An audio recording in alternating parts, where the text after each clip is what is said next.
A lot of Spiritforged cards have been revealed recently. When me and Tog go to sit down to update our Living Tier List series for Spiritforged, it's gonna be a very long video. But none of those reveals matter right now, it's all about my card.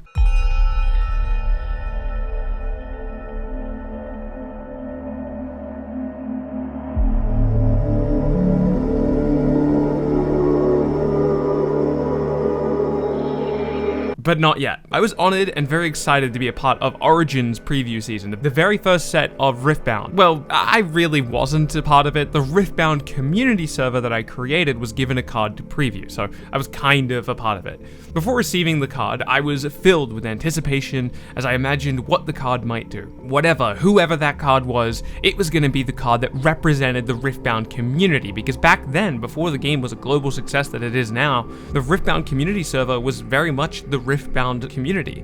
There wasn't really other places celebrating Riftbound in the same way, because that server had been around since the game was originally revealed as quote-unquote Project K. And that card that represented our community was going to be a special part of that history. And it was Albus Ferros. Which, again, I was honored to be a part of the preview season, and I was honored that the fledgling community that was the Riftbound community Discord got to be a part of that. But come on, Albus Ferros? Albus is such a nombo card. There's nothing going on with this card at all. He's actually got nothing. It's never Albus Ferros. If you're ever on the collection screen, if you're ever looking what to build, if you're ever trying to come up with some ramp strategy or whatever, I promise you, it's not Albus Ferros.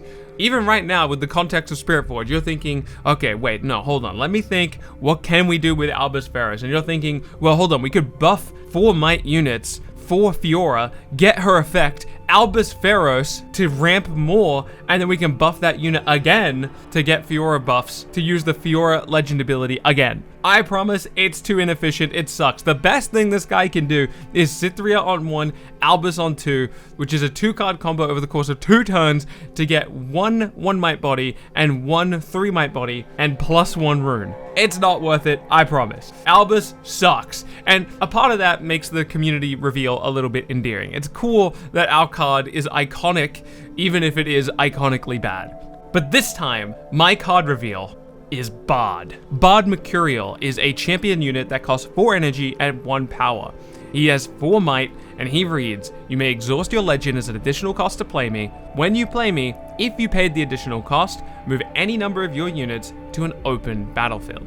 Now, as a ruling clarification, I initially interpreted this to be I could choose any one of my units and then move them to an open battlefield and then kind of do this again with another one of my units. However, BARD's effect actually targets a single battlefield holistically at the time of you triggering the effect. So regardless of the number of units selected, they all go to the same battlefield. So you couldn't, for example, move unit A to battlefield A and unit B to battlefield B. You would have to move both Unit A and Unit B to a single battlefield.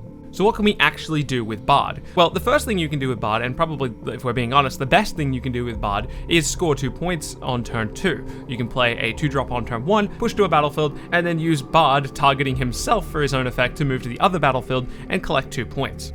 Then he gets to defend for 4 might, which is nothing to scoff at, in a similar way that we used to do with Misfortune in purple builds back during some trial deck meta. Another thing that I found really interesting is unchecked power. We can unchecked power and then score with BARD. Going second as Teemo, we can actually use BARD as pseudo acceleration to move BARD to a battlefield or the unit that we played the prior turn to the battlefield and then hide a card with the leftover energy. We can also do this with any deck going first if we're willing to pay the power to hide the card, but at that point we're spending 2 power on turn 2, which is usually not a good sign. So is BARD actually good? Well, I'll wait to rate him when we get to updating my Living Tier List series for Spiritforged, but with that said, it's nice that Blue has access to this type of effect. It's not the first time we've seen this type of effect. We've seen Purple Misfortune have a similar effect, but it's really the first time Blue gets to do this. If it weren't for the ruling clarification discussed earlier, the fact that BARD has to move all of the units to a single battlefield does make him considerably worse. If it wasn't for that, I think he would be way better. I think he would be really, really strong, in fact. I think the most promising home he has right now is actually just Teemo. Antimo is one of the more promising Origins legends post Spiritforged reveals. There's also some potential for Ezreal, but that gets more esoteric, and imagining an Ezreal list right now is a little bit difficult. So that's my card reveal for Spiritforged. It's BARD. Honestly, I think this is a pretty awesome card reveal, even if it doesn't end up being that good. BARD will always have a special spot in my heart now that he was my first ever card reveal, well, kind of first ever card reveal. Thank you so much for watching, keep being awesome, and I'll catch you in the next one.